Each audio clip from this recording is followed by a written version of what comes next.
ഉൽപ്പത്തി പുസ്തകം 35 അധ്യായം. അനന്തരം ദൈവം യാക്കോബിനോട്, നീ പുറപ്പെട്ട് ബേഥേലിൽ ചെന്ന് പാർക്ക.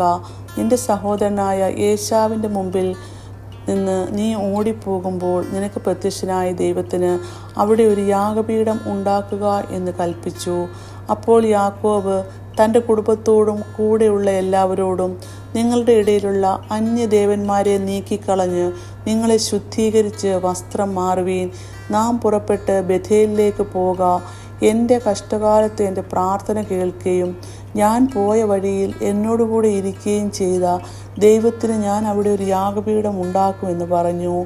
അങ്ങനെ അവർ തങ്ങളുടെ പക്കലുള്ള അന്യദേവന്മാരെയൊക്കെയും കാതുകളിലെ കുണുക്കുകളെയും യാക്കോബിൻ്റെ പക്കൽ കൊടുത്തു.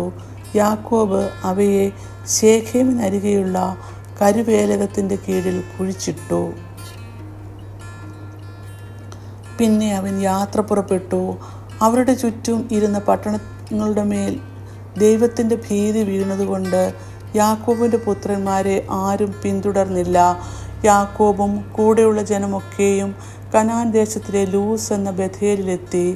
അവിടെ അവർ ഒരു യാഗപീഠം പണിതു.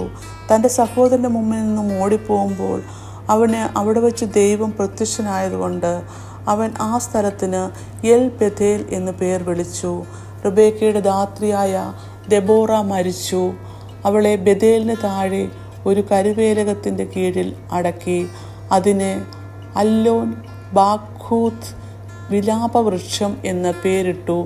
യാക്കോബ് പദ്ദൻ ആരാമിൽ നിന്ന് വന്ന ശേഷം ദൈവം അവന് പിന്നെയും പ്രത്യക്ഷനായി അവനെ അനുഗ്രഹിച്ചു.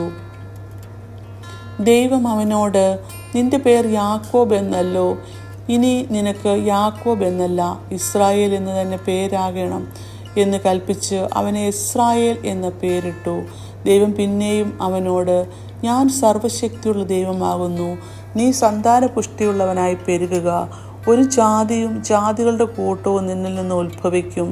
രാജാക്കന്മാരും നിന്റെ കടിപ്രദേശത്ത് നിന്ന് പുറപ്പെടും. ഞാൻ അബ്രഹാമിനും ഇസഹാക്കിനും കൊടുത്ത ദേശം നിനക്കും തരും. നിന്റെ ശേഷം നിന്റെ സന്തതിയും ഈ ദേശം കൊടുക്കും എന്ന് അരുളി ചെയ്തു. അവനോട് സംസാരിച്ച സ്ഥലത്ത് നിന്ന് ദൈവം അവനെ വിട്ട് കയറിപ്പോയി. അവൻ തന്നോട് സംസാരിച്ചിടത്ത് യാക്കോബ് ഒരു കൽത്തൂൺ നിർത്തി. അതിന്മേൽ ഒരു പാനീയയാഗം ഒഴിച്ച് എണ്ണയും പകർന്നു. ദൈവം തന്നോട് സംസാരിച്ച സ്ഥലത്ത് നിന്ന് യാക്കോബ് ബേഥേൽ എന്ന് പേരിട്ടു. അവർ ബേഥേലിൽ നിന്ന് യാത്ര പുറപ്പെട്ട് എഫ്രാത്തിൽ എത്തുവാൻ അല്പദൂരം മാത്രമുള്ളപ്പോൾ റാഹേൽ പ്രസവിക്കുമ്പോൾ അവൾക്ക് കഠിന വേദനയുണ്ടായിരുന്നു. അങ്ങനെ പ്രസവത്തിൽ അവൾക്ക് കഠിന വേദനയായിരിക്കുമ്പോൾ സൂതികർമ്മിണികൾ അവളോട് ഭയപ്പെടേണ്ട, ഇതും ഒരു മകനായിരിക്കുമെന്ന് പറഞ്ഞു. എന്നാൽ അവൾ മരിച്ചുപോയി. ജീവൻ പോകുന്ന സമയം അവന് ബെനോനി എന്ന് പേരിട്ടു.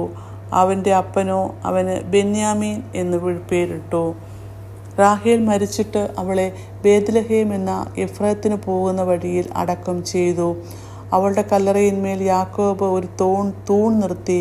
അത് റാഹേലിൻ്റെ കല്ലറത്തൂൺ എന്ന പേരോടെ ഇന്നുവരെയും നിലനിൽക്കുന്നു. പിന്നെ ഇസ്രായേൽ യാത്ര പുറപ്പെട്ടു.